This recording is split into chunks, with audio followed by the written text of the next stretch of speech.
Good afternoon, everyone. How are we doing?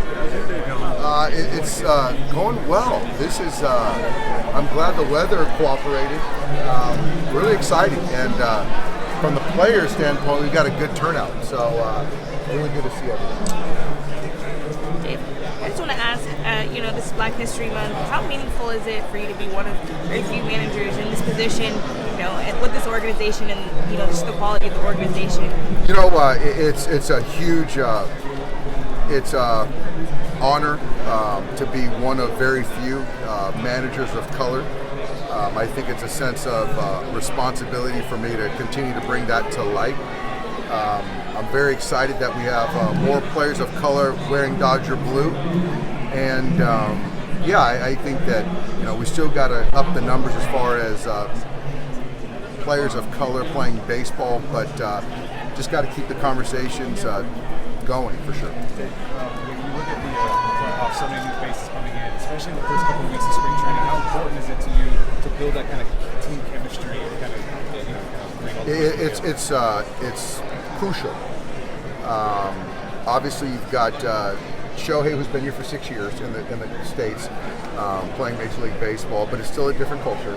Still has to learn teammates. And then you've got Yamamoto, who it's completely different.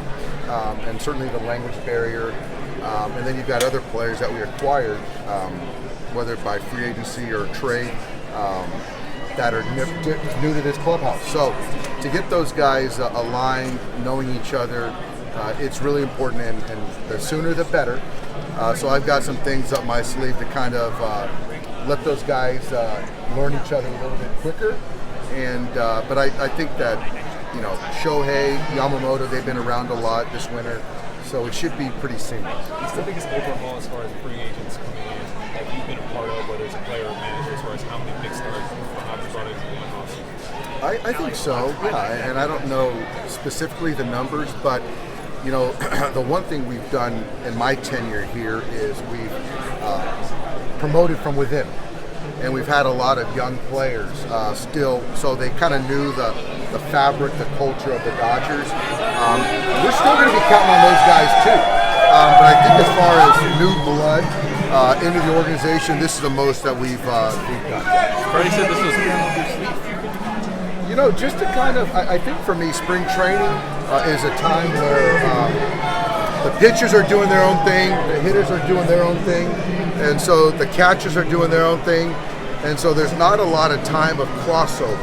So it's important, the morning meetings that I have, and just making sure that guys get to know each other's background, and we'll make it fun.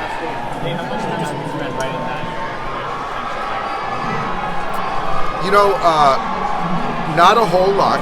I've thought through it. Adding Teoscar, I thought was a big get as far as a middle of the order bat. Assuming Gavin continues to get better and is ready for opening day, how you mix in CT and where, and obviously the big three that everyone's talking about. I think for me, it's just going to have a conversation with those guys, and I don't think that we're going to nail it from the outset, and to say that what the first three is on opening day is going to be seamless the entirety of the season. It might happen, but I want Mookie and Freddie and Shohei to be a part of the conversation. The winter's not over, but taking a slight step back, how staggering is it that you have to really sort of do everything you did this winter? It's staggering. I give all the credit to obviously ownership. Mark and ownership were determined to do whatever they could to make us the best ball club that they could in their power. And obviously, Andrew and tirelessly put together this roster. So I'm excited. I like our pen. What we did on the offensive side, and obviously what we did on the pitching side. So it's going to be fun. What was your reaction when they first floated to the possibility of Shohei and Yamamoto in the same offseason? So we did talk about that. Obviously, Shohei was a top priority, and so kind of talking in passing that could it be feasible for us to get both, and for Andrew and Gomer to say it's certainly possible with a little sheepish smile. was pretty exciting. And so to see it come to pass, it just stuff like this doesn't happen. So I'm glad it happened to the Dodgers. You met with both of those guys prior to the signing, right? We did. Did you ever think, must have been that thing I said, do you ever take any pride in just the pitch that you had and how you guys were able to... You know what? I think the thing is with our pitch, I think it was, I think Shohei obviously is a very intelligent person. So he had already vetted us for the last 6 years. So I think it was just kind of being authentic and genuine on what our expectations were as far as an organization going forward.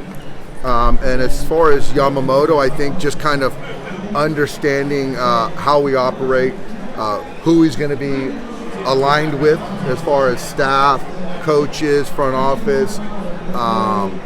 He was actually curious about, I don't know if it was Shohei or Yamamoto, that was very curious about the farm system, which was really telling about their thoughts on where we're going to go beyond 24.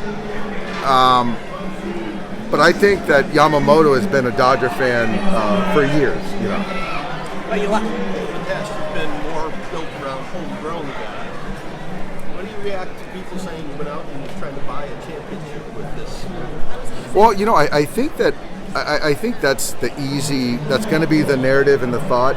But I still believe that if you look at the 26-man roster and 30-man right there, guys that are really going to contribute this year, there's still a lot of homegrown players that we have. And for a market like this, yeah, we're going to go out there and sign some free agents, but there's still a lot of homegrown talent. Sheehan, Miller, and Stone are going to be big for us this year. And obviously with Lux and Will Smith and Outman starting center fielder. So there's some guys that I'm proud to say that we're homegrown Dodgers. Last year, off-season expectations were lower. A lot of people overlooked you. I think you guys used that as fuel and motivation. Come out, win 100 games, win the division again. Now we're back to the expectation is World Series or bust, and all these great stars you have. So how do you, as a manager, use that and try to motivate your guys and see past those expectations? I think that our expectation last year wasn't realized.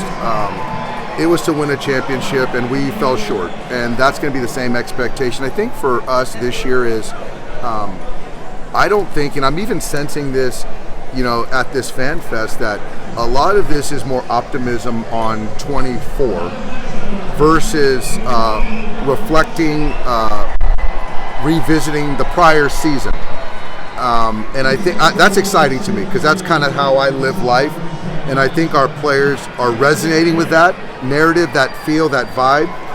And so I just want to continue to build on that momentum. But yeah, Shohei didn't come here to not win a championship. And I can speak for everyone else in the organization that feels the same way. So, regardless of expectations, I think that, we have one goal in mind. Dave, seeing how the mania is today for him, how do you sort of navigate being in the vortex of this craziness all season? You know what? I think that it's a tremendous honor, responsibility. I've said it before. Recently, the Dodgers, Los Angeles is going to be the epicenter of sports and baseball, for the summer. It is. We are. And so I think that's great for our game. It's great for the city. And it raises the bar for all of us. Just to make sure you don't. So Walker is on a slow program. I think it's very fair to say it's going to be a late start to the season for Walker. I don't have a timeline. I don't think anyone has a timeline, Eric. But he's going to be a late arrival. But the rehab, the work looks great, and I expect Walker to have a heck of a year. Does that mean stuff like sticking around for extended spring, that kind of stuff? That depends on where he's at with his progression. If he's going to stick around Arizona or come with us, or he might be on a rehab program. I don't know at that point in time. Given the short turnaround between your first practice league game and Korea, you are going to do a 6-man rotation. Do you have to kind of figure that out, line it up somewhat early? No. I think that everyone, especially at that point in time, guys are going to be ramped up differently. Soreness, not feeling well. Some guys might be ahead of other guys. It's 2 games. 2 games that count. We come back with some off days before the exhibition series against the Angels. Then there's an off day, and then we play this season. I think we have some off days. So I think that the 6-man, whatever, we're going to kind of take care of guys, but I don't think JP right there. We have to set that in stone at that point. I talked to Clayton a few days ago by way of text. His rehab has come along really well, and you know us, we're going to keep in contact and talks, and he's always been a Dodger. That's our hope as well. Do you get a sense that he would want to get the contract done sooner, or could he wait until the season? I think his priority right now is just kind of dominate the rehab process and get something done when it makes sense.